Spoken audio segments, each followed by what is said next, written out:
सिया राममय सब जग जानी, करहु प्रणाम जोर जुग पानी। आज तक हमने बहुत कुछ चर्चा कर ली है। आज और कल प्रश्नोत्तर, सवाल जवाब, साथ साथ अनुभव,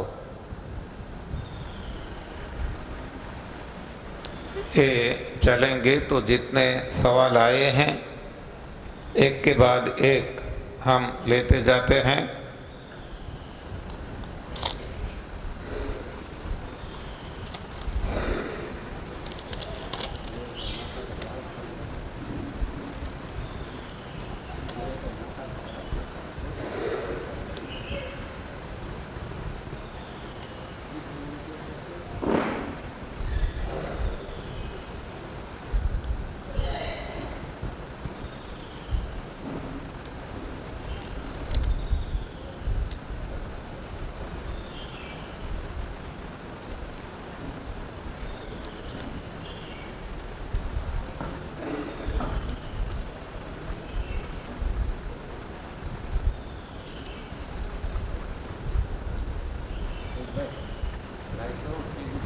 यदि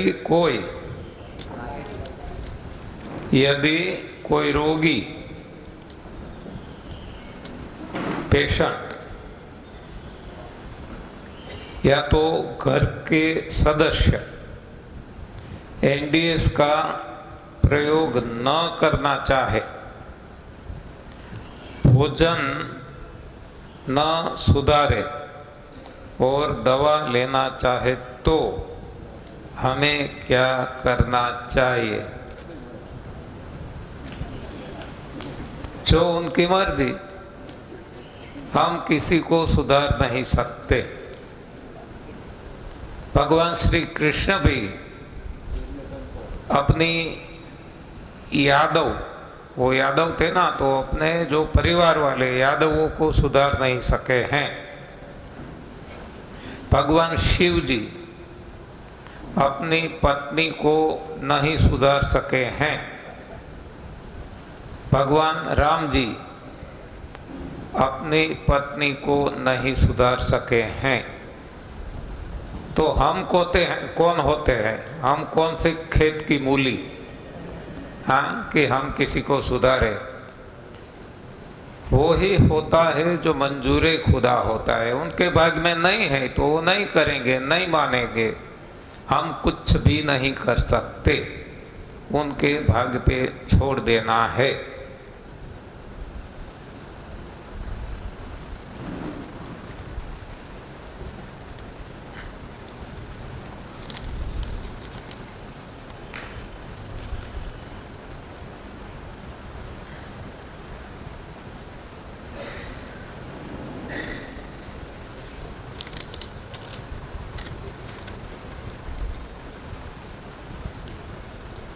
जूस बनाने समय ग्रीन जूस में यदि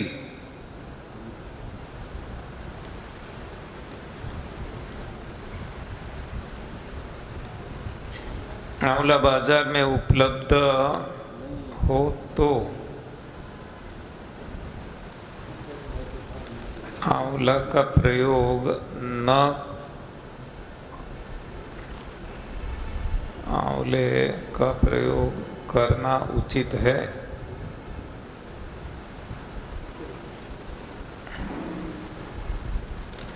देखो, आंवला जब तक मिलता है फ्रेश बाजार में, तब तक इसका प्रयोग करना उचित है। आंवला रेचक है, सफाई करने वाला है।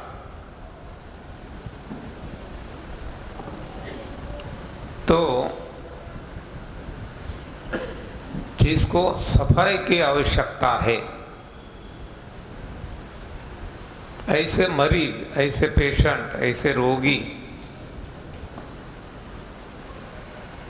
2 आंवले 3 आंवले ग्रीन जूस में डाल देने से सफाई हो जाती है। किसी किसी को 4-5 से भी नहीं होती, किसी को 1-1.5 से भी हो जाती है, जैसी अंदर की स्थिति। तो जब तक सफाई ना हो जाए तब तक आंवले का प्रयोग करना है।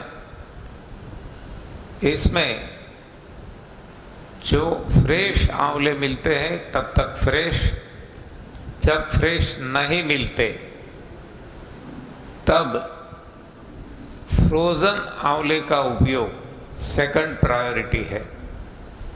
तो जब सीज़न चलती है, मौसम चलती है, तब आंवले बहुत अच्छी क्वालिटी के आते हैं और एकदम किफ़ायत दाम से मिलते हैं। उस वक्त आंवले लेकर उनको काट के, बीज है इसको निकाल के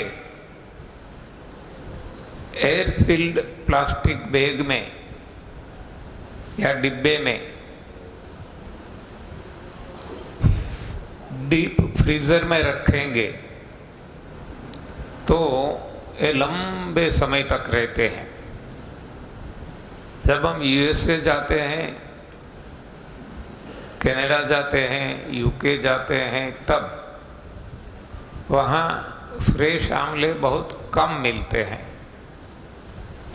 लेकिन फ्रोज़न आंवले ग्रोसरी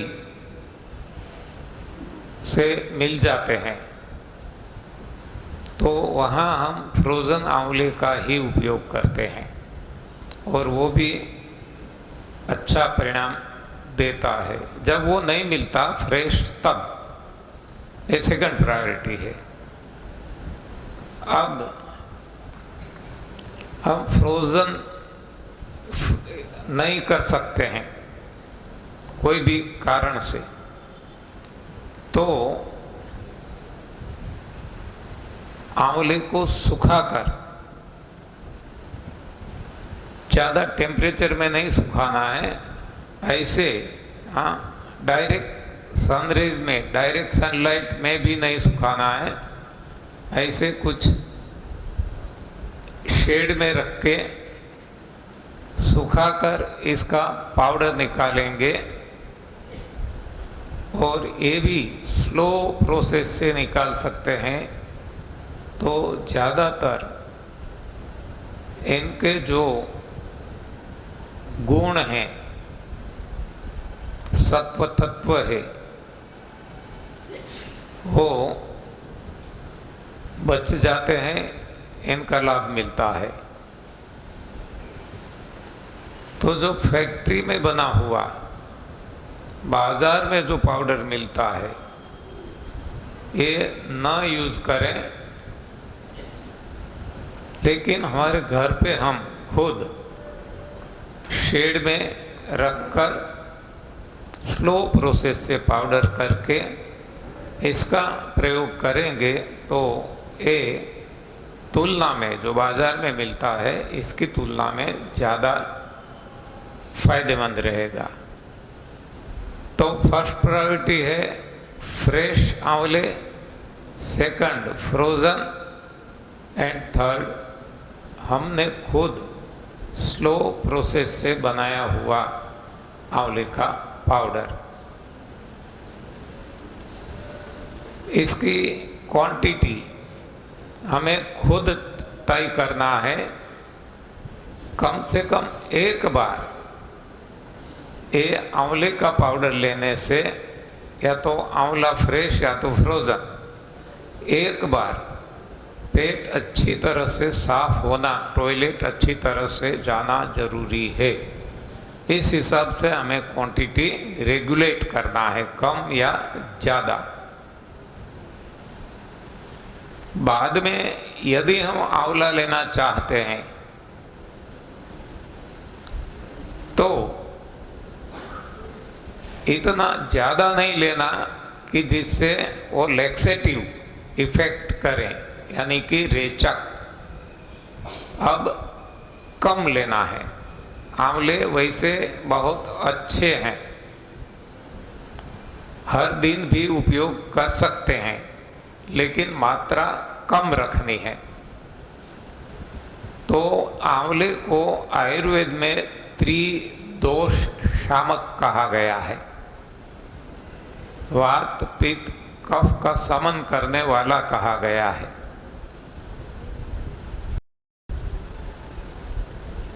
वैसे भी हम देखेंगे आंवले जो हैं इसमें से सभी स्वाद मिलते हैं। खट्टा भी मिलता है, मीठा भी मिलता है और कड़वा भी मिलता है, जिसको हम तूरा कहते हैं। कम कड़वा है तो तूरा है। तो इसको हम जो मसाले, मरी मसाले डालते हैं, इसमें यही तो डालते हैं, खट्टा मीठा कड़वा नहीं डालते। लेकिन इसमें जो तूरा है, वैसे मेथी खाते हैं तो ऐसा कोई, तो ये भी हम कोई टमाटर कुछ भी ऐसा सलाद खाते हैं, इसमें एक पाउडर भी मिला सकते हैं, या तो इसका रस फ्रेश मिलता है तो ये भी डाल सकते हैं।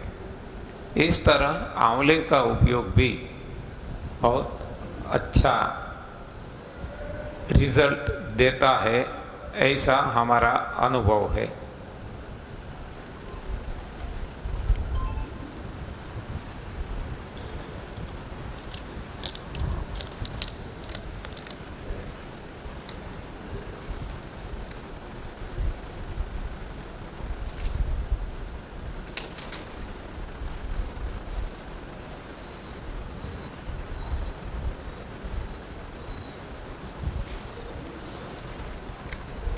गुजराती में सवाल है, શા માટે 8 કલાક માટે જ લંઘન કરવાનું, કેમ 6, 7, 9 नहीं? मतलब सवाल ये है कि 8 घंटे ही क्यों हमने पसंद किए, क्यों इससे कम भी नहीं ज़्यादा भी नहीं? देखो, आपने अच्छी तरह से नहीं सुना है, इस हिसाब से ये सवाल उठता है। जब हमने 8 घंटा बताया, 8 घंटे का उपवास, तब हमने आपको कहा है कि मिनिमम 8 घंटे। इसका मतलब क्या होता है? कम से कम 8 घंटे का लंघन करना है। यदि ज़्यादा कर सकते हैं तो अच्छा ही है, क्योंकि लंघनम परम औषधम, जितना लंबा लंघन हो सकता है अच्छा ही है।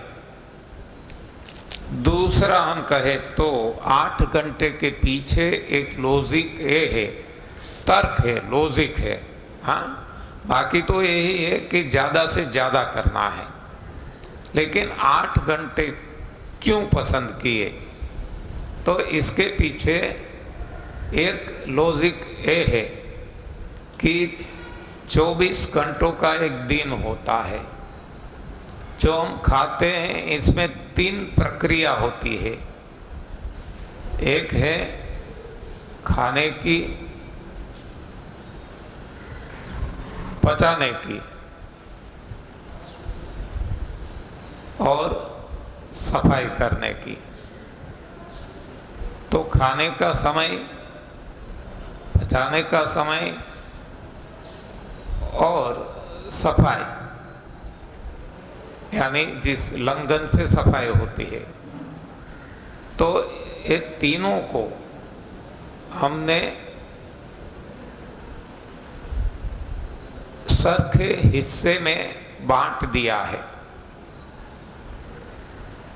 तो 8-8 घंटे सभी के भाग में आते हैं। 8 घंटे तक आप खाओ। हाँ, दोपहर 12 बजे से लेकर रात 8 घंटे तक 8 घंटे से लेकर दूसरे जो 8 घंटे हैं वो पचने के लिए दीजिए, सो जाइए। तो सुबह 4 बजे तक वो पाचन की क्रिया के लिए दिए गए हैं और बाद में 8 घंटे वो सफाई के लिए यानी कि लंघन है। ये एक लॉजिक है, तर्क है। दूसरा है, जब हमने ये शुरू किया था तब हम 6 घंटे बताते थे, लेकिन हमने देखा कि 6 घंटे जिसने कभी उपवास नहीं किया है, लंघन नहीं किया है, उनके लिए ये लंबा हो जाता था। तो 6 घंटे की वो राह देखते थे। सुबह 6 बजे उठे हैं, कब 12 बज जाए और कब मैं खा लूं, बस वहाँ ही चित्त रहता था घड़ी पे। तो 12 बजे तक वो नहीं रह सकते थे, जल्दी खा लेते थे, छूट लेते थे। तो हमने ये जो ह्यूमन साइकोलॉजी है इसके हिसाब से 6 से 8 घंटे कर दिए। 8 घंटे करेंगे तो कम से कम, हाँ कहेंगे तो कम से कम 6 घंटे तो करेंगे। ये भी एक तर्क है इसके पीछे। जो गुजराती में कहावत है कि मौत ने बात सुने तो ताव आवशे। हाँ, मरी नहीं जवाय, मौत नहीं आवे, पण ताव तो आवशे। मतलब हमारी मानसिकता ऐसी है, हमारी साइकोलॉजी ऐसी, बस खाना खाना, कब खाओ कब खाओ कब खाओ। तो ये खाने में हमारा मन लगा हुआ है, इसलिए हमने 6 से 8 घंटे कर दिए। तो कम से कम 6 घंटे तो करेंगे, और 8 करते हैं, 8 से ज़्यादा करते हैं तो और ज़्यादा फायदा है। तो इसके पीछे एक तर्क है।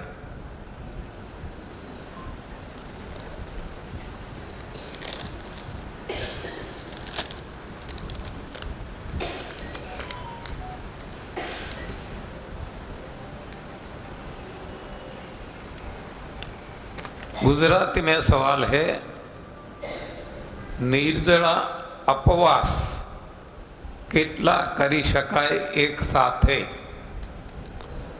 देखो, अपवास और उपवास में आसमान जमीन सा अंतर है। सवाल है कि निर्जल अपवास, ये जो लिखा है मैं पढ़ता हूं और आपको कहता हूं कि कितने कर सकते हैं एक साथ। तो अपवास और उपवास का अंतर हमें समझना है। अप यानी नहीं, हम कहते हैं ना अपमान, ऐसे बहुत आप देखेंगे। मान नहीं देना वो अपमान है। और उप यानी नजदीक, उपवास यानी नजदीक रहना, वास यानी रहना, नजदीक रहना।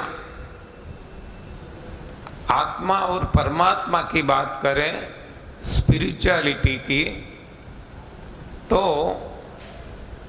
परमात्मा के नजदीक आत्मा रहे, इसको उपवास कहा जाता है। तो अपवास क्या है कि वास ही नहीं करना, यानी कि प्रभु से दूर रहना, प्रकृति से दूर रहना। अप यानी नहीं, तो ये मीनिंग ही नहीं समझेंगे। हाँ, तो इसका उल्टा अर्थ भी हो जाएगा। उपवास की जगह अपवास करेंगे। आज हम अपवास ही करते हैं। जब एकादशी व्रत रखते हैं, रोज़ा कोई रखते हैं, जैन जो उपवास करते हैं, कहते हैं उपवास, हाँ, लेकिन अपवास करते हैं। जब नहीं खाना है वो तब खाते हैं, जो नहीं खाना है वो ही खाते हैं, जितना नहीं खाना है उतना ज़्यादा खाते हैं, तो ये है अपवास। तो हमें अपवास नहीं करना है, उपवास करना है, प्रभु के नज़दीक जाना है। और नज़दीक कब हम जाएंगे? सूक्ष्म अति सूक्ष्म भोजन लेंगे। और सूक्ष्म अति सूक्ष्म भोजन क्या है?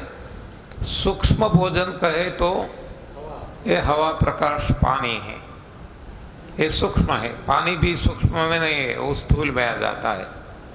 तो सूक्ष्म अति सूक्ष्म है कि जब हम कुछ भी ना ले, ना नाक से ले ना मुंह से ले, ये सूक्ष्म अति सूक्ष्म है। और प्रभु सूक्ष्म अति सूक्ष्म है। और प्रभु से जब मिलना है, परमात्मा से मिलना है, तो हमें अपनी कक्षा ऊंची ले जा कर के वहाँ तक पहुँचना होगा। तो इसको उपवास कहा जाता है। तो जब तक प्रभु प्राप्ति न हो जाए तब तक उपवास कर सकते हैं। हाँ, ये आपने बताया ना, एक साथ कितना, तो एक साथ उतना कि जब तक हम प्रभु को प्राप्त न कर ले। अब यहाँ कोई समय का बंधन नहीं है, ये 2 दिन 5 दिन 1 महीना, हाँ, वर्ष 2 वर्ष 5 साल 10 साल, ऐसा कोई नहीं है। जब तक हम प्रभु को प्राप्त न कर ले तब तक हमें उपवास करना है। ये है स्पिरिचुअलिटी। स्पिरिचुअलिटी में हमें नहीं जाना है। तो जो हम संसार में रहते हैं, सभी के साथ रह के हमें केवल और केवल रोगों को हटाना है और रोगों को फिर से नहीं आने देना है। तो जितना हम कर सके आसानी से उतना करना है। ये हर किसी की कैपेसिटी अलग अलग रहती है। कोई कुछ घंटों के तक कर सकते हैं, कोई कुछ दिन तक कर सकते हैं, कोई कुछ महीने तक कर सकते हैं, कोई कुछ सालों तक कर सकते हैं। सभी का मैं आपको उदाहरण देता हूँ। जो जिसको पता ही नहीं है, जो एनडीएस फॉलो ही नहीं करते, वो जो उपवास करते हैं वो 0 आवर्स के करते हैं, करते ही नहीं है, मालूम ही नहीं है। अब जो एनडीएस जानने लगे, करने लगे, वो 8 घंटे का उपवास डेली करते हैं। अब इससे जो आगे बढ़ते हैं तो वो 8 से आगे बढ़कर 1 दिन का उपवास, जो हमने बताया 15 दिन में कम से कम 1 दिन का उपवास, तो ऐसे करने वाले भी बहुत है। आज एकादशी कल ही गई, तो कल किसी ने निर्जल उपवास किया होगा, बहुत सारे लोगों ने। तो ये 1 दिन के उपवास कर सकते हैं, करते हैं, अपनी क्षमता, अपनी कैपेसिटी। अब जो आगे बढ़ता है वो 2 दिन के भी करते हैं, 3 दिन के भी करते हैं, एक साथ 1 हफ्ते भर का भी करते हैं। नवरात्र में 9 दिन निर्जल उपवास करते हैं। और इससे आगे बढ़कर हिमाचल प्रदेश में आनंदी माँ है, जो हमने हमारी YouTube चैनल का नाम बताया, न्यू डाइट सिस्टम। ये आप खोलेंगे, जिसमें सर्कल में मेरी फोटो आएगी, जहाँ एक कोटी ऑरेंज कलर की है। ये आप खोलेंगे तो वहाँ बहुत सारे वीडियोस, डेली कम से कम 1 वीडियो ये आनंदी माँ के पड़े हुए हैं। ये आप सुनेंगे, आपको पता चलेगा कि वो एक साथ 8-8 दिन क्या 15-15 दिन भी उपवास कर लेती है और बाकी के समय में रसाहार पे रहती है। जब वो निर्जल उपवास करती है, न खाती है न पीती है, केवल हवा लेती है, नाक से सांस लेती है, फिर भी उनका वजन बढ़ता रहा है, बढ़ता जा रहा है। उनका वजन कुछ 73 केजी था। हाँ, एमडीएस फॉलो करने से जो गंदगी हटती गई हटती गई हटती गई तो 37 केजी पे आ गई। वो जो आंकड़े थे उल्टे हो गए, रिवर्स हो गए, 73 to 37।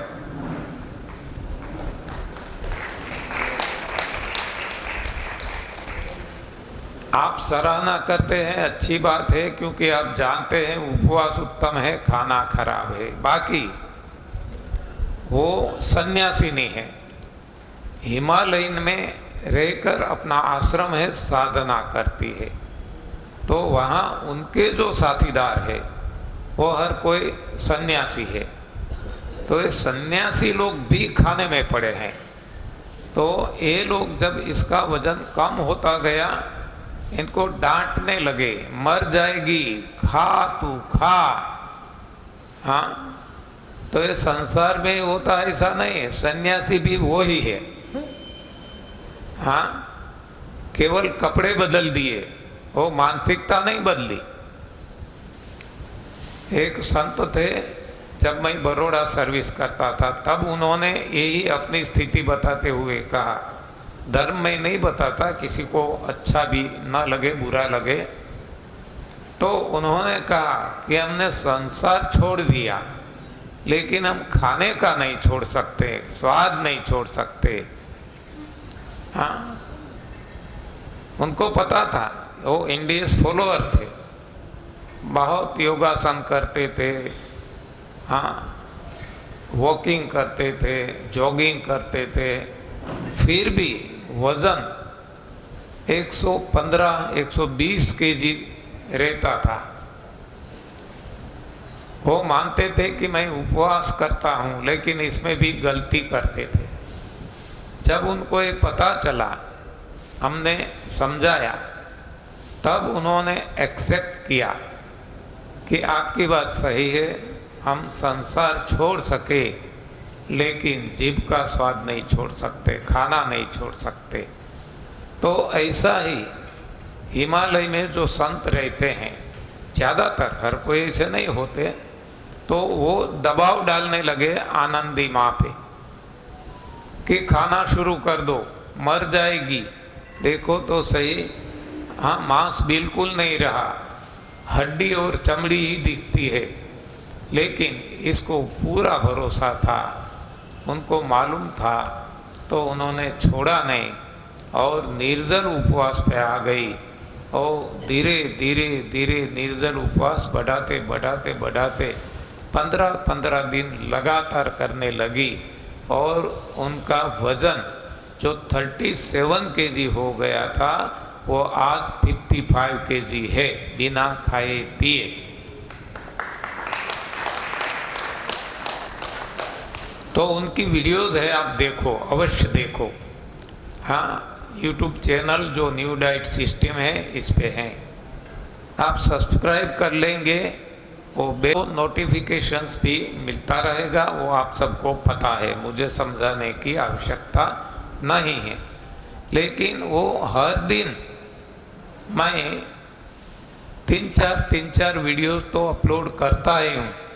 आज भी 4 मिनट मुझे लेट हो गया, इसके पीछे भी है, मुझे समय ही नहीं मिलता था, फ़ोन पे फ़ोन। तो जितना जब समय मिलता था मैं अपलोड करता जा। आज मैंने 3 वीडियोस अपलोड की है, इसमें भी एक आनंदी माँ की वीडियो है। तो खुद ने हार नहीं मानी तो हमारी जीत ही है, ऐसा कुछ टॉपिक है उसका, आज की वीडियो का। तो मेरा कहना यह है कि आप ये सुनोगे तो आपको पता चलेगा कि एक साथ हम कितने उपवास कर सकते हैं। वो हमारी खुद की क्षमता है, सभी के लिए एक नहीं है। एक ज़्यादा करने जाएंगे मर जाएगा और एक करेगा तर जाएगा। हाँ, तो इसके आगे चलते हैं हम। इसी भूमि पे, इसी स्थान पे, ये जो यहाँ आप बैठे हैं वहाँ ही बैठ के राजकोट, आज राजकोट है, उस वक्त वो मोरबी थे, सुलेखा बेन चौधरी आई थी, यही ग्रेप सेमिनार में ही। उस वक्त आज जो जितनी धूप है उतनी ही धूप थी, फिर भी उन्होंने यहाँ लगातार 9 दिन, हाँ उस दिन 10 दिन का सेमिनार लगता था, आज जो 5 दिन का है, 10 दिन उन्होंने निर्जल उपवास किया। और घर जाके बाद में उन्होंने ये बढ़ाया। उस वक्त तो 9 दिन का ही किया, क्योंकि जब घर गई उनके पति जो है वो MBBS डॉक्टर है, तो वो तो उनको देख के घबरा गए, क्योंकि जब वहाँ यहाँ आई थी तब उनका वजन कुछ 75 kg या 80 प्लस ऐसा कुछ था। अब जो घर गई तो 10 kg कम हो गया था, 10 दिन में 10 kg कम। तो 10 kg कम केवल 10 दिन में देखे तो सभी की हालत क्या होगी। तो उनके पति बहुत डर गए और उनको बहुत ही डांटा कि आपने क्या कर लिया। लेकिन उनको पता था, वो तो यहाँ भी उस वक्त हम यहाँ गाने बजाने वाले भी रखते थे साथ में, जैसे कथाकार रखते हैं। तो जब भी कोई संगीत बजता था तुरंत वो बैठ नहीं पाती थी, आके नाचने लगती थी, लगे मीराबाई नाच रही है। हाँ, ऐसी स्थिति आ गई थी।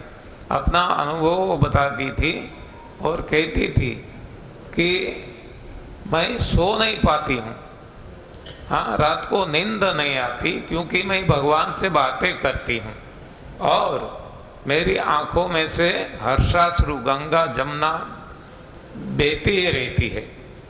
तो ऐसी स्थिति आ गई थी।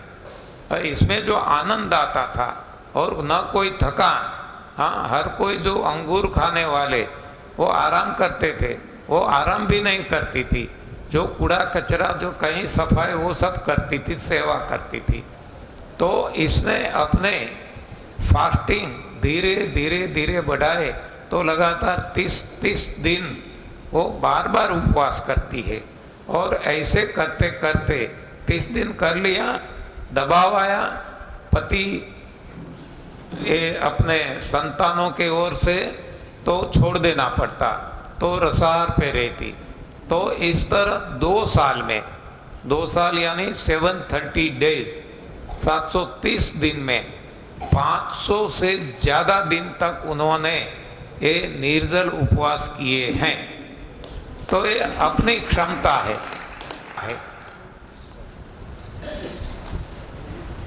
आप नाम कुछ भी दे दो, इससे यहाँ कोई लेना देना नहीं है।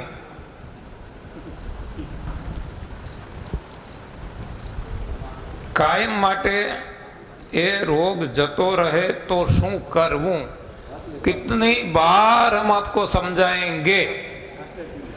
हाँ, ये द्वार बंद कर दिए क्या? हाँ, कितनी बार रोहित भाई ने रिपीट किया, कितनी बार मैंने रिपीट किया कि यहाँ कोई रोगों का इलाज नहीं है। यहाँ रोगों का कारण और इसका निवारण, कारण है गंदगी, निवारण है सफाई। इससे ज्यादा क्या चाहते हैं? अभी भी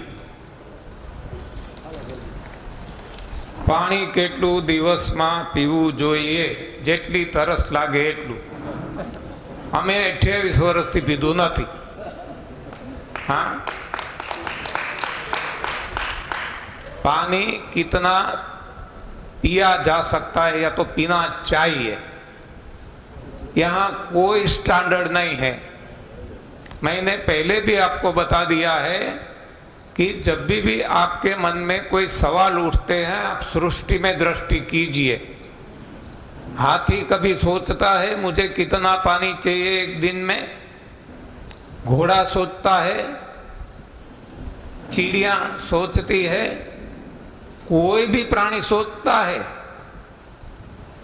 एक हम ही ऐसे मूर्ख हैं, इंसान, जो ऐसा ही सोचता रहता है।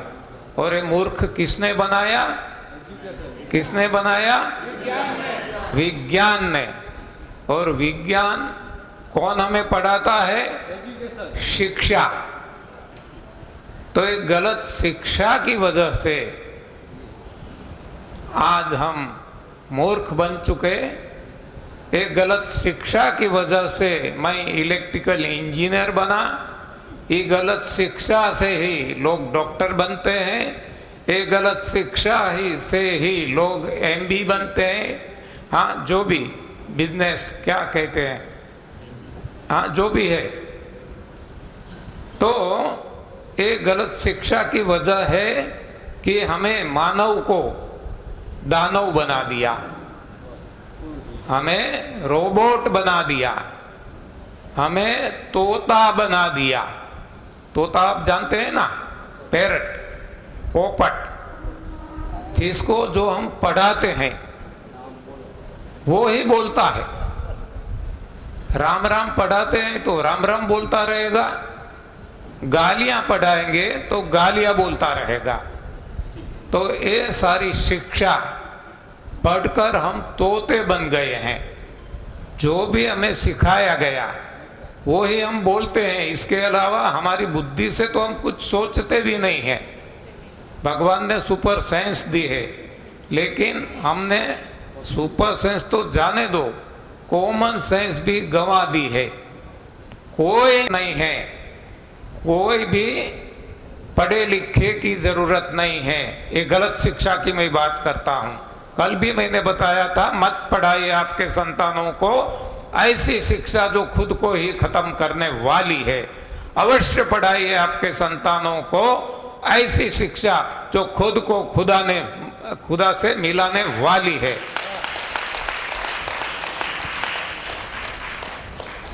तो पानी कितना चाहिए, पीना चाहिए, कोई स्टैंडर्ड नहीं है। जिसने भी स्टैंडर्ड बनाए मैं उनको मूर्ख समझता हूं। चाहे कोई भी साइंटिस्ट हो, चाहे वो WHO हो। WHO भी ऐसा कहता है, एक दिन में कम से कम इतना पानी पीना चाहिए। मूर्ख है सब। हाँ, ये पागलों की दुनिया है। सही वो है जिसको हम मूर्ख कहते हैं। हाँ, कोई ऐसे भी साइंटिस्ट है जो सही रास्ता दिखाना चाहते थे, उनको हमें मार दिया। हाँ, मैंने आपको बताया था, यीशु ख्रिस्त ने कुछ नया रास्ता दिखाने की कोशिश की, उनको हमने खीले ठोक दिए, मार दिए। गांधी जी ने कुछ सही रास्ता दिखाने की कोशिश थी, गोली मार दी। मीराबाई ने कुछ सही दिशा दिखाने की कोशिश थी, जहर का कटोरा भेज दिया। हाँ, इस तरह आप देखेंगे जिसने भी इस समाज को सही दिशा देने का प्रयास किया है, समाज इसको नहीं पचा सका है और समाज ने उनको मूर्ख मान लिया और उनको परेशान करने में कोई भी कसर नहीं छोड़ी है। चाहे नरसिंह मेहता ले लो, कोई भी ले लो, बुद्ध भगवान ले लो, क्या बिगाड़ा था इन सभी ने। हाँ, तो यहाँ कोई स्टैंडर्ड नहीं है। प्यास लगती है तो पानी पीना है, कितना पीना, जब हमें संतोष हो जाए, बस। कोई स्टैंडर्ड नहीं, एक दिन में इतना पानी तो पीना ही है। हाँ, कुछ भी नहीं, वो शरीर तय करेगा और शरीर के अंदर बैठे भगवान तय करेंगे। हम तय करने वाले कौन होते हैं? साइंटिस्ट कौन होता है? कोलन हाइड्रोथेरेपी કરાવાય એ શું છે? कोलन हाइड्रोथेरेपी, वो कोलन क्लिनसिंग करने वाला एक टूल है, इंस्ट्रूमेंट है, साधन है। मैंने नहीं देखा है, मैंने भी आप जैसे किसी के पास से सुना है। तो इसका उपयोग प्रयोग हम कर सकते हैं क्या? देखो, जिससे भी सफाई होती है सब कुछ हम कर सकते हैं। जैसे अभी अभी आपको यहाँ से बताया गया कि कटी स्नान, नेति, धोती, बस्ती, हाँ बहुत सारा ये कुछ कर रहे हैं। लेकिन आपने देखा होगा, मैंने ये सब कुछ किया है। Once upon a time I was a yoga teacher. मैंने नेति भी की है, सूत नेति, रबर नेति, धोती, बस्ती, हाँ धोती प्रयोग, वो गले में से धोती जैसा कपड़े का टुकड़ा डाल। तो ये सब करने की आवश्यकता क्या है? तो मैं कहता हूँ कोई भी सफाई अच्छा ही है। क्यों हम बार बार कहते हैं रोग नाबूदी के लिए सफाई ही जरूरी है, लेकिन ऐसी सफाई ना करें कि जिससे हम कहते हैं ना कि बकरी निकालने का प्रयास करते हैं और ऊंट आ जाता है, बकरी काटता ऊंट पेशी जाए, एवा कोई प्रयोग ना करवा। इसलिए हमने ये 3 चुने हैं। मैंने पहले भी आपको बताया, हमने कोई रिसर्च नहीं किया, जो था इसमें से ये तीनों को पसंद किया। क्यों किया ये भी आपको बताया था कि ये अपने हाथों से अपने घर पे करना आसान है, हर कोई कर सकते हैं, कोई खर्च नहीं है। फिर भी मैं कहता हूँ कोई भी सफाई जिससे सफाई होती है लेकिन नुकसान नहीं होता, फायदा होता है, ये कोई भी सफाई हम कर सकते हैं। मैंने कटी स्नान भी किया है, स्टीम बाथ भी किया है, न जाने क्या क्या मैंने नहीं किया है और लोगों को करवाया भी है। लेकिन अंत में मैं ये तीनों पे आ गया कि 3 से काम चल जाता है तो चौथा क्यों करना? हाँ, कम से कम इससे काम बन जाता है तो और ज़्यादा करने की आवश्यकता नहीं है। लेकिन लोगों के मन में वो भरा पड़ा है कि ये करना, ये करना, ये करना। तो महेंद्र भाई जैसे कोई जो साइकोलॉजिस्ट है, इसको साइकोलॉजी कहा जाता है, ह्यूमन साइकोलॉजी, वो उनको पता चल हैं, तो उनको पता चल गया कि लोग कुछ ना कुछ चाहते हैं। तो ऐसा वो बताते हैं कि जिससे फायदा हो तो हो, ना हो तो कोई बात नहीं, लेकिन नुकसान ना हो। तो ये प्रयोग भी करते हैं, कटी स्नान का जो उन्होंने बताया, हाँ, तो इससे कुछ फायदा होता है ऐसा उन्होंने देखा। तो लेकिन अभी जो अनुभव हमने सुना किडनी वालों का, बहन जी का, तो उन्होंने कहा अभी भी वो दवाई लेती है, उपवास नहीं कर रही है, ज़्यादा से ज़्यादा 3-4 घंटे करती है। जब ऐसे लोगों की मानसिकता है तो उनको कुछ ऐसी साइकोलॉजिकल ट्रीटमेंट भी देनी पड़ती है, तो धीरे धीरे धीरे धीरे वो वहाँ तक पहुँचेंगे। हाँ, तो एक मेरा अपना निजी ख्याल है। तो हाइड्रोथेरेपी के लिए वैसे तो ये आंतों की सफाई के लिए है, लेकिन वो आंतों की सफाई मशीन से होती है, यानी पानी मशीन से चढ़ाते हैं। तो हो सकता है कि इससे नुकसान भी हो। यदि है, ऐसा है तो एडवाइजेबल नहीं है, यदि ऐसा नहीं है तो करवा सकते हैं। हाँ, तो ये खुद जब प्रयोग करेंगे तब पता चलेगा। मैंने न प्रयोग किया है, न किसी ने जो प्रयोग किया है उससे मैंने सुना भी नहीं है, तो इसके बारे में मुझे पता नहीं है। इस हिसाब से मैं और ज़्यादा तो नहीं कह सकता, लेकिन इतना अवश्य कह सकता हूँ कि जो स्लो मोशन, मैंने अभी भी इसके पहले भी बताया था कि जब आंवले का एक पाउडर बनाना है तो भी सभी जगह मैंने बताया ये शेड में रखो, डायरेक्शन लाइट में ना रखो। ये स्लो मोशन हो गई, वहाँ तुरंत हो जाएगा, सूख जाएगा, यहाँ सूखने में ज़्यादा समय लगेगा, लेकिन ये अच्छा है स्लो मोशन। उसी तरह से ये पाउडर बनाते हैं तो इसमें भी जो मशीन से पाउडर बनाते हैं ये हाई स्पीड मशीन भी आते हैं, स्लो।